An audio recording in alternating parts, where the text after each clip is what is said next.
Hello tout le monde, j'espère que vous allez bien. Je vous retrouve aujourd'hui dans un cadre un petit peu plus posé. Je suis enfin rentrée à Lyon et je prends le temps de vous faire cette vidéo qui m'a paru en fait assez intéressante et j'espère que ça va vous plaire. Aujourd'hui on se retrouve dans une petite vidéo FAQ, donc foire aux questions. Je me suis dit que pour imaginer un petit peu l'évolution que j'avais sur YouTube depuis toutes ces années, puisque là ça fait plus de 8 ans, j'ai fêté mes 8 ans sur YouTube au mois de mars, j'avais envie de répondre à une FAQ à laquelle j'ai répondu en 2014. J'ai lancé le hashtag AskEnjoy sur Twitter et vous avez été très nombreuses à me poser des questions.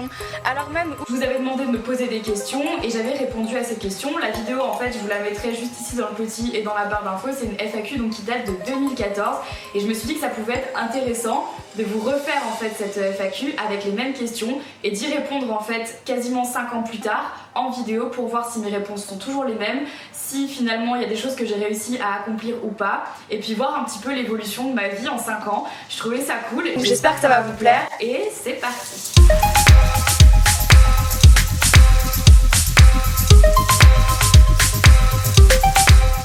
La première question qu'on m'a posée c'était: est-ce que l'argent que tu gagnes avec YouTube te permet de vivre que de ça? Je sais que tu ne peux pas dire le montant. Aujourd'hui je suis super contente de pouvoir dire que oui, grâce à mes vidéos YouTube j'arrive à vivre de ma passion et donc j'arrive à vivre de mes vidéos. Vous vous doutez qu'aujourd'hui ma réponse, donc en 2019 c'est toujours la même chose. Oui, j'arrive à vivre uniquement de YouTube, je gagne donc mon salaire grâce aux vidéos que vous regardez, aux publicités qui s'affichent sur mes vidéos. En fait je vis correctement de YouTube depuis 6 ans à peu près. Avant c'était quelques salaires tous les mois mais c'était pas non plus genre des salaires de dingue. Ça me permettait de à peine payer mon loyer mais je peux en vivre en tout cas depuis des années maintenant et ça n'a pas changé. Et moi aujourd'hui je fais partie des personnes qui ont la chance de vivre de quelque chose qu'ils aiment tout simplement. Et ça c'est grâce à vous, donc merci du fond du cœur, parce que je savais et je sais toujours qu'il y a beaucoup de gens qui ne font pas forcément le travail qu'ils aiment et moi je me stime hyper heureuse de pouvoir vivre d'un travail qui me passionne et que j'aime et ça c'est vraiment trop cool. Donc ma vision là-dessus n'a pas trop changé et ma réponse non plus du coup, mais je trouvais ça important de le dire quand même. La deuxième question qu'on m'avait posée c'est: est-ce que tu as le permis? Je n'avais pas encore le permis et j'avais dit que je l'avais pas parce que tout simplement je n'ai pas besoin de la voiture parce que je fais tout en transport en commun et que j'habite à Lyon, donc à Lyon tout se fait en transport en commun, pas besoin de la voiture, je fais tout à pied voire en bus. Depuis je l'ai passé, j'ai passé mon permis automatique il y a 2 ans et demi à peu près, donc je l'ai passé en un mois, j'ai sacrifié un mois de mon été où j'ai fait que ça, passer mon permis de conduire, le code et le permis, les deux en un en fait. J'étais grave mis la pression et ça m'a changé la vie d'avoir le permis puisque ça m'a permis, c'est drôle ce jeu de mots. Je continue à prendre les transports en commun mais seulement quand par exemple je sors avec des potes et je sais que je vais boire de l'alcool et que du coup je vais pas prendre ma voiture puisque ça pour le coup je fais hyper gaffe, donc je prends les transports ou alors vraiment quand j'ai des petites distances ou alors quand j'ai la flemme de prendre ma voiture ou alors quand voilà je sais qu'il y a trop de monde sur la route et que je veux pas prendre ma voiture. Mais ça m'a vraiment changé la vie d'avoir le permis puisque ça m'a permis de pouvoir partir en vacances avec ma voiture. C'est quand même bien plus pratique parfois aussi de pouvoir l'avoir avec soi. Quand je pars en Corse chez ma grand-mère c'était plus simple etc. Donc voilà, franchement c'est aujourd'hui, même si avec tous les transports en commun qu'on a, c'est quand même important d'avoir le permis parce qu'on sait jamais quand il y a une urgence. En fait c'est plus ça que je me dis, si j'ai une urgence et que je dois vraiment aller d'un point A à un point B, genre ou un problème médical ou quoi que ce soit, je peux le faire sans avoir à appeler un Uber, sans avoir à attendre, sans avoir à être dépendante en fait d'un moyen de transport. Je l'ai passé tard en vrai, je l'ai passé à 20 ans, je passais mon permis à 20 ans. Même plus 21. Donc ouais je l'ai passé tard quand même. La troisième question qu'on m'avait posée c'était: aimerais-tu faire de la télé-réalité? Donc pas du tout, si un jour on me propose je dirais non de suite. Et mon avis n'a absolument pas changé là-dessus puisque entre ce moment là où j'ai dit que peut-être que voilà si on me proposait je dirais non et maintenant eh bien on m'a proposé de la télé-réalité, on m'en a proposé même plutôt pas mal. Après j'ai accepté des émissions de télé, Danse avec les stars, Le meilleur pâtissier, ça c'est des choses que j'ai acceptées, mais la vraie télé-réalité à proprement parler, genre Les Anges, Friends Trip, tout ça, c'est vraiment pas des choses que j'ai envie de faire parce que ouais ça me correspond pas et ouais ça me correspond pas, donc voilà ma réponse est toujours la même et même si demain on m'en repropose je continuerai à dire non puisque c'est vraiment pas quelque chose que j'ai envie de faire. Quatrième question qu'on m'avait posée: où est-ce que tu pars en vacances? Et à ce moment là j'avais répondu que je pars 15 jours aux États-Unis faire un road trip, je pars également 2 semaines encore chez ma grand-mère et ensuite je pars 1 semaine à Barcelone avec ma copine Marine de la chaîne Perfect Honesty, à qui je fais des bisous si elle regarde cette vidéo. Aujourd'hui les vacances c'est plus compliqué. Où est-ce que je pars en vacances? Très sincèrement, là ça fait longtemps que j'ai pas pris des vraies vacances où je partais vraiment pour moi. Aujourd'hui les vacances, j'ai un peu plus de mal à en prendre. Je fais toujours beaucoup de voyages, je suis hyper reconnaissante de tout ça. Donc là aujourd'hui, où est-ce que je pars en vacances? Bah concrètement, je sais pas encore, j'ai pas posé de vacances. Pour l'instant je l'ai pas posé, donc pour l'instant je sais pas trop où je pars. Même cet été je sais pas ce que je vais faire. Je vais peut-être bosser, peut-être un peu bouger, mais j'ai pas vraiment planifié de vraies vacances. C'est un peu ce que je vous disais dans mon dernier vlog, je sais pas si vous l'avez vu, pareil je vous mettrai un petit juste ici.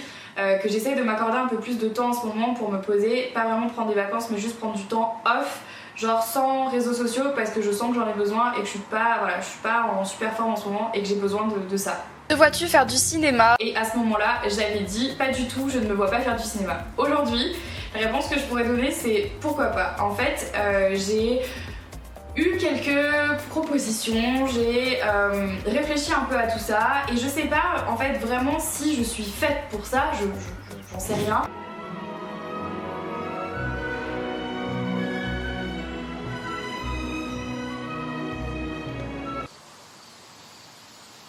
Mais dans ma démarche de toujours tester des nouvelles choses, de faire plein de nouvelles expériences, aujourd'hui je dis pas totalement non au cinéma, je trouve que c'est intéressant, je trouve que c'est une expérience particulière, voir aussi quoi faire, quel film, quel rôle, mais bon voilà, je sais aussi que quand on débute dans le cinéma, on n'a pas toujours des trucs qui nous plaisent au début, mais aujourd'hui la porte n'est pas fermée et très sincèrement je me dis pourquoi pas, donc 5 ans plus tard je me dis pourquoi pas. Sixième question, as-tu déjà Pensé à redevenir brune? Alors à ce moment-là, j'avais dit que je ne suis pas brune, en fait je suis blonde cendrée et j'ai changé de couleur de cheveux parce que j'en avais marre, je trouvais que ça faisait vieillot, je trouvais que ça faisait terne. Donc non, je ne compte pas aujourd'hui redevenir comme j'étais avant, donc blonde cendrée, parce que c'est une couleur de cheveux que je n'aime pas et je ne trouve pas jolie sur moi. Donc est-ce que je compte redevenir brune? Le fait est que finalement je suis devenue plus ou moins brune rousse, plus rousse d'ailleurs. Donc j'ai changé de couleur de cheveux, j'ai été blonde pendant 7 ans. Entre temps je suis passée un peu brune pendant Danse avec les stars, je suis redevenue blonde et là je suis devenue rousse. Donc je pense que les questions capillaires c'est toujours un peu compliqué de savoir ce qu'on fait. Au début on dit non et puis finalement en fait un jour on y retourne. Là aujourd'hui je peux clairement vous dire que j'ai pas envie de redevenir blonde et je suis intimement persuadée que peut-être dans 4-5 ans je vais péter un câble et je vais redevenir blonde. En fait on peut jamais savoir trop avec les cheveux, surtout chez les filles, c'est toujours un peu compliqué. On peut pas trop savoir. Septième question, penses-tu refaire d'autres meet-up? Oui, je referai sûrement une tournée des meet-up, mais pas maintenant parce que j'ai vraiment du mal à m'en remettre. Donc je le ferai, mais pas tout de suite. Il me semble qu'après ça, j'ai fait les signatures de livres en fait, donc pour mon premier livre, pour mon deuxième livre et pour mon livre de cuisine. Donc des meet-up entre guillemets, des signatures, j'en ai refait énormément à ce moment-là. Aujourd'hui je me sens pas capable de refaire des meet-up comme je faisais avant, soit avec des milliers de personnes, soit dans des parcs, etc. Je me sens plus capable de faire ça. Si je vous rencontre dans la rue, pour moi c'est déjà ça en fait, le terme meet-up c'est juste de vous rencontrer. Organiser ensuite des grosses rencontres, je sais pas si j'ai très envie de le faire parce que maintenant avec le recul je me rends compte que j'avais pas eu suffisamment le temps de profiter de ces moments-là et de profiter du moment que j'avais avec vous et que c'était très rapide, toujours à la chaîne, jamais vraiment l'occasion de discuter et d'apprendre à connaître les gens qui me suivent et ça en fait c'est quelque chose que je veux plus. Donc j'aimerais en refaire, mais je pense que si j'en refais ce sera plus des trucs genre je sais pas, genre soit des restos ou des trucs prévus, genre aller dans un resto, réserver une table avec je sais pas genre 30 personnes et discuter avec vous. C'est plus ce genre de choses là que j'ai envie de faire maintenant que des gros meet-up hyper impressionnants avec plein de monde, plein de gens qui crient et tout. J'ai plus du tout envie de ça. Donc voilà, je ne sais pas, dites-moi dans les commentaires si vous aimeriez, mais je suis même pas sûre que ça vous plairait de refaire des meet-up, donc voilà, dites-moi dans les commentaires.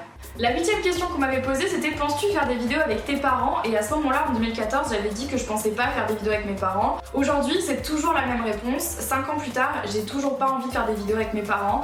C'est vraiment le next level et je sais pas si j'ai vraiment envie de montrer ça sur YouTube. Ça reste ma vie à moi, ça reste ma vie de famille. Pour le coup, ma famille, c'est vraiment mon pilier, c'est vraiment les gens et enfin, c'est les gens qui me ramène au sol à chaque fois que je commence un peu à partir en couille. C'est vraiment des gens qui m'apaisent et qui me calment et c'est mon cocon, c'est ma sphère privée, ma sphère familiale. Et je sais pas si j'ai très envie de les exposer sur YouTube parce que comme je le disais en 2014 et je pense que c'est toujours pareil aujourd'hui, je peux accepter la critique sur moi mais je l'accepte pas sur des gens que j'aime.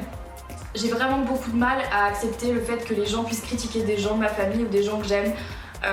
Et j'en suis toujours pas capable aujourd'hui, donc je pense que mon avis est toujours le même, je ne veux toujours pas faire de vidéos avec mes parents. Peut-être que ça changera, mais très sincèrement je ne pense pas. La 9e question qu'on m'avait posée, quels sont les inconvénients d'être une youtubeuse très connue comme toi? Et à ce moment-là, j'avais répondu... J'aime jamais dire très connue parce que pour moi, je suis pas mieux qu'une autre youtubeuse et je suis vraiment lambda par rapport aux autres youtubeuses. On est toutes pareilles, je pense. Je pense qu'il n'y a pas vraiment d'inconvénients si ce n'est le fait d'être 2 fois plus sujette à la critique. Vu qu'on est prise en modèle par rapport aux autres youtubeuses, et bah on se fait toujours un peu attaquer sur dès qu'on fait un petit truc, dès qu'on fait une erreur, bah on est de suite éclaté quoi. Donc bon, c'est comme ça, c'est vrai que j'aime toujours pas le fait... En fait, très connue aujourd'hui, je pense que je peux l'accepter. Je peux accepter le fait qu'on me dise que je suis très connue, puisque le fait est que c'est vrai, je suis très connue sur YouTube. J'ai beaucoup d'abonnés sur YouTube, sur Instagram, donc ça c'est un fait. J'aime pas quand on me dit que je suis célèbre, ça c'est vraiment le terme que j'ai du mal à... J'aime pas trop. Aujourd'hui, si je devais trouver des inconvénients au fait d'être connue, d'être très connue sur YouTube et en général, il y a toujours le fait d'être toujours très sujette à la critique. Quand on fait quelque chose, on est toujours 2 fois plus critiqué que quelqu'un de pas connu. Ça c'est vrai puisque on s'expose, donc les gens ont toujours quelque chose à redire sur notre vie, sur nos choix, sur notre physique, sur absolument tout. L'autre inconvénient le plus majeur, c'est de réussir à garder sa vie privée pour soi et de devoir toujours avoir l'impression de devoir rendre des comptes en fait sur sa vie privée. Ça c'est toujours un peu compliqué. Le fait que les gens nous reconnaissent dans la rue, nous reconnaissent en bas de chez nous, viennent sonner à notre porte. Comme je vous l'avais dit, moi j'ai déjà été obligée de déménager 2 fois à cause de gens qui m'avaient reconnue dans mes résidences, qui venaient sonner chez moi, qui venaient taper à ma porte. Ça c'est vraiment un inconvénient parce que ça touche vraiment à notre vie, à notre petite bulle à nous, donc ça c'est toujours un peu problématique. Mais il y a aussi des grands moments où je me dis mais j'ai quand même une chance incroyable d'avoir ce métier là et d'être reconnue et tout ça, et c'est quand même génial. Donc voilà, je dirais qu'il y a autant d'inconvénients que de moments cool, et c'est aussi ce qui fait notre métier de youtubeur quoi.